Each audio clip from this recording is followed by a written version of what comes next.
I'm in Cardiff for the 2023 Celtic Nations Quiz Tournament. Let's get it on.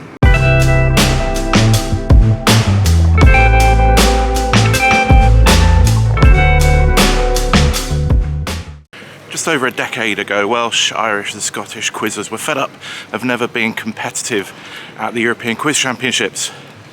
So we got together and we decided that we would do a training camp. 10 years on, that training camp is now the Celtic Nations Quiz Tournament, and we're back in Cardiff for the 2023 edition. So the way the competition works is that there are team games, first team, second team, third team, earning points for the country.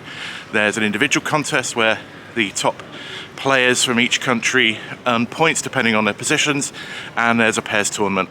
At the end of it, we find out who is this year's top Celtic Nations quiz country. The event begins on the Friday night when players and their partners join up in a bar for some socialising before the event, which begins bright and early the next morning. The Celtic Nations Quiz Tournament has arrived. Let's go in and get started. And there, Gareth and Sarah. Ta-da! Let's have a nosy at the venue. So we have a bar. This is important to us. And we have the main room. Hello all. Hello Ben Russell-Jones. Proudly in the Wales shirt. Good to see you. Scots are massing over there. Irish massing there. Oh, this is a good room. Not a bad room.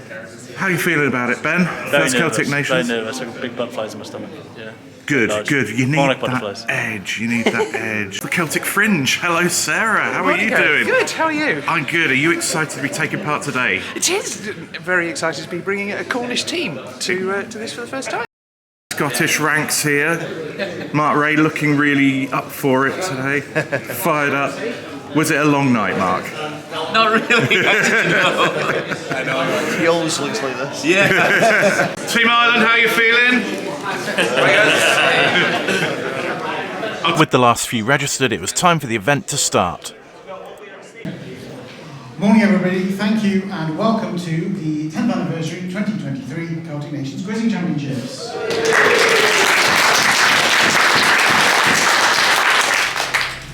The first series of matches were between Wales and Ireland. I was playing for Wales A in the chocolate box format game. There are 16 different categories, often with cryptic titles. Each category has 3 questions of varying difficulty. We won the toss and put Ireland into bat. They picked psychedelia and got their first 2, but we picked up a bonus. Unfortunately for us, our first pick was a bit of a disaster. We didn't get the first 2 questions. Ireland picked them up as bonuses, so we only got a 2-pointer off that. We needed to do better. I knew about the Firefly TV series and gambled that Firefly would be about that, and I was right, we maxed out. So we were back in the match, 10-8 after 3 picks. The rest of the half played out quite tightly, but unfortunately for us, while it's 2 points for a correct answer in the first half, it's 3 points for a correct answer in the second half, and Ireland ran away with it.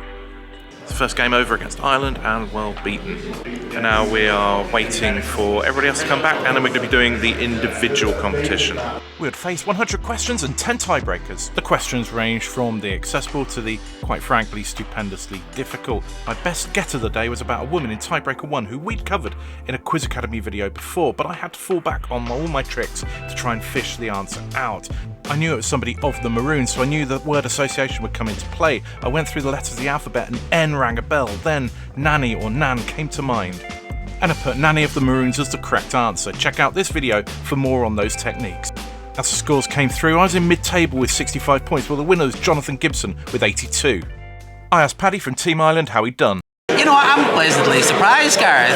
Normally I don't necessarily think that the individual is my strongest suit, so I'm really pleasantly surprised. I can only thank you, Bennett, for writing a very amenable quiz for me. I'll take that.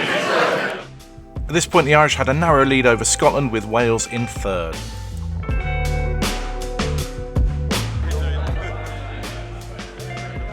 Just before lunch, the nations assembled for their team photos.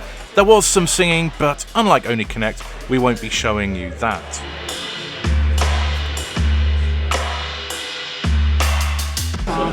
And now I'm on a team quiz with these reprobates, who all happen to be on the Welsh squad. Most teams comprise players from different competing nations and were faced with some great questions by you and Thomas, which encouraged teamwork to be able to answer them. And you can see some here, and we'll give you the answer to these questions at the end of this video. I think it was Dave McBrien's team that won, but I honestly can't remember, nor does it matter.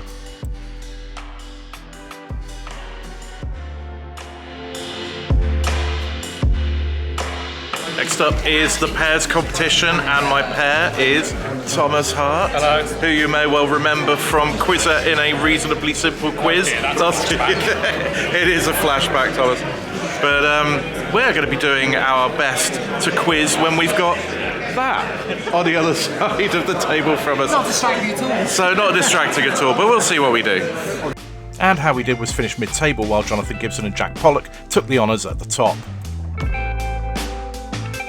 And then in rooms all around the hotel, it was back to the team games, Ireland v Scotland and then Scotland v Wales.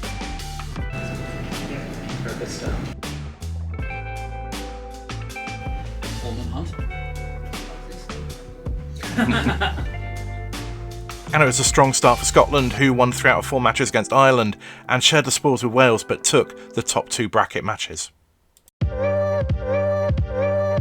A popular feature since the inception of the tournament has been last person standing. It's like 15-1, but with 40 plus competitors over 2 rooms and with at least 5 series champions of 15-1 competing. And it's played in a great spirit, even when going out is really annoying.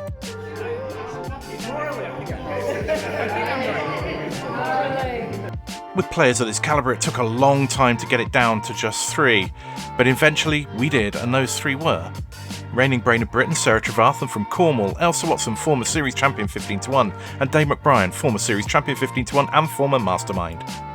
Dave was the first to go.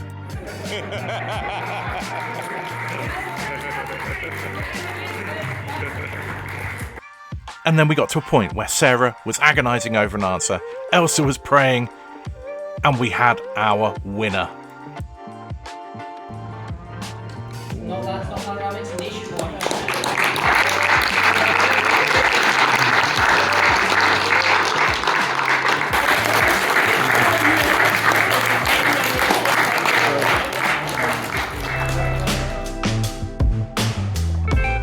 It's the morning of day 2, and Scotland have a handy lead over Ireland. Wales unfortunately aren't going to be winning the title this time, but Ireland have a chance, and it's the last round of round-robin games this morning, so they will decide where the title goes.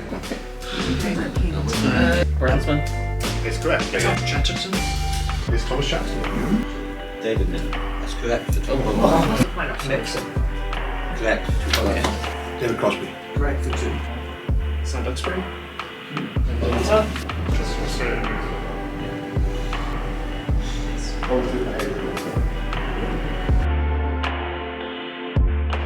With all the quizzes complete, people gathered to find out who would be lifting this trophy. Our final results were, we had Wales with 1,752, Ireland with 2,105, and our winners regaining their crown with 2,739 points are Scotland.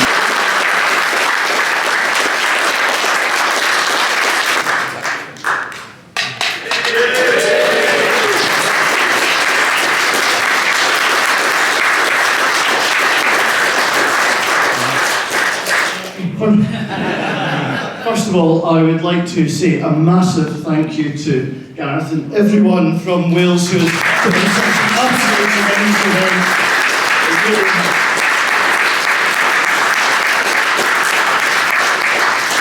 It really has been quite exceptional, and also just a big thank you to all the teams who have just made it. It just makes one of the most wonderful quiz events, and the English are so jealous of it. Congratulations, Scotland!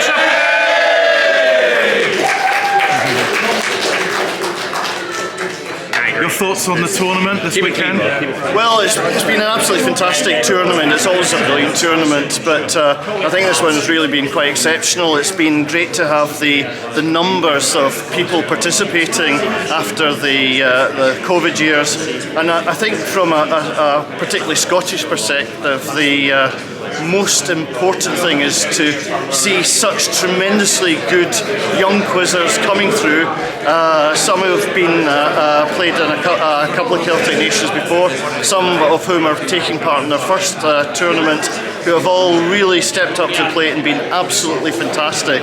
Have you found the weekend? It was a weekend of two parts. Yesterday, Saturday, we lost all our games as a team A and found demoralising, but today, life's worth living. 3 wins in the trot, so we're a happy Welsh bunch. Yes. So Cornwall made your debut at the Celtic Nations this year. How did you find it? It's been such a great weekend. Everybody's been really accepted us into the Celtic Nations quiz, and we've just really enjoyed it. Hopefully back next year bigger and better. How's it been for the Irish squad? You know, I think it's been really good. As it turns out, we were having held it last year in Dublin, and we had a very strong delegation. We're actually the smallest this year, so Scotland and Wales came back swinging against us, really. So I think what we're really pleased, and we were all just saying about this earlier, is that we're really pleased that B, C and D can compete across the board now, sort of as Ireland at every level, and sort of I think in our results really bear that out. So I mean, fair play to Scotland, they really, you know, pulled it out, but I think we have a lot to be proud of here, like as a collective, and that's the main thing. This is why everyone loves this tournament so much. It's been such a good weekend. It's been, you know, absolutely wonderful event. It's always an event that I really look forward to in the annual quizzing calendar, and this year just everything seemed to fall my way. I really loved the sets. You know, there were a couple of things that I had specifically prepared that came up, so it's always nice when that sort of quiz work pays off. And there were a few things that took me ages to dredge from the recesses of my memory that turned out to be right. Yeah, so particularly on the individual and even more the team paper, which was just amazing, perfect synergy between me and Jack Pollock. Yeah, it was just an absolute delight. Welsh crew, how proud do we feel of Gareth and Sarah and the team for what they've done this weekend?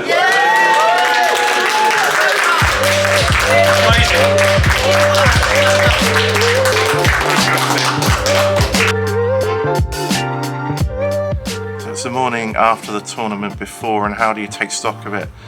Well, from a personal point of view, it kind of reaffirmed what I thought, that perhaps my days as first team player are over. I contributed so much more as captain of the B team, got one really good win, and we're one question away from beating the mighty Scotland in the second. So I really enjoyed that. I really enjoyed playing pairs with Thomas, and the individuals was a really good test. So from a quiz point of view, it kind of confirmed what I thought, but it was really enjoyable. But beyond that, Celtic Nations is so much more than just the questions. Unlike any other tournament I know, the socialising really starts before the tournament. It's such a friendly group of people, and it was great to have the Cornish join us this time. So you start off on the right foot with people just reuniting. You then have some quiz. Into the evening, you have some more social quiz, a lot of fun, everybody just joining in together, not decamping into different national camps. And at the end of the day, Scotland win, but everybody's happy for them because we've all had a good time and we all appreciate brilliant quizzing. Superb organisation from Gareth and Sarah and everybody else involved, and we really look forward to going to Scotland next year, see what they bring us in this unique and thrilling and joyous competition. It's a long day, but it's very fulfilling. But the great thing about Celtic Nations is that anyone can come along and join in the national team. A lot of people say that it's their favourite event of the year, and I couldn't argue with that. It's been great, as always. It's absolutely one of my favourite things to go to, so much so that I've convinced Neil to come all the way down to Cardiff to join me this year. So everybody makes you so welcome at these things as well. Just so even though I'm not a big quizzer, it's the social aspect that I've come for. Everyone says it's good, and we've seen how good it is. The quality of the quizzing and the social aspects of it have just been excellent.